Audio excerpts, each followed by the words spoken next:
Hi friends, నేను మీ సంధ్యాని స్కందపురి foods అండి. నైట్కి వచ్చేసి మేము ఇక్కడ పుల్కా అయితే చేసుకుంటున్నామండి. దానికోసం ముందుగా నేను చపాతీలు కాల్చి ఇలా పక్కన పెట్టేసుకున్నాను. ఇంకొక 15 మినిట్స్ టైం పడుతుంది మా హస్బెండ్ ఆఫీస్ నుంచి రావడానికి. ఈలోపు చల్లారిపోతాయని ఇలా కాల్చి పెట్టుకున్నామంటే వచ్చినమ్మటే చక్కగా స్టవ్ మీద డైరెక్ట్గా పెట్టేసి ఇచ్చేయచ్చు.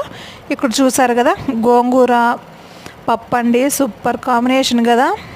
చపాతీ గోంగూర పప్పు ఎంత సాఫ్ట్గా ఉన్నాయో. మీరు కావాలంటే ఇలానే డైరెక్ట్గా తినేయచ్చు అండి. చూసారు కదా, చాలా సాఫ్ట్గా ఉన్నాయి. కాకపోతే నేను దీన్ని స్టవ్ మీద పెట్టేసి కాల్చుకుంటాను. చూసారా, చక్కగా అయితే ఇలా పొంగుతున్నాయండి. ఇలా తింటే హెల్త్ కూడా మంచిది. ఆయిల్ లేకుండా ఇలా ఇష్టంగా తినే వాళ్ళకి ఇవి బాగుంటాయండి. ఒకసారి మీరు కూడా ట్రై చేయండి. అలాగే సబ్స్క్రైబ్ చేసుకోవడం మాత్రం మర్చిపోవద్దు. Okay, bye.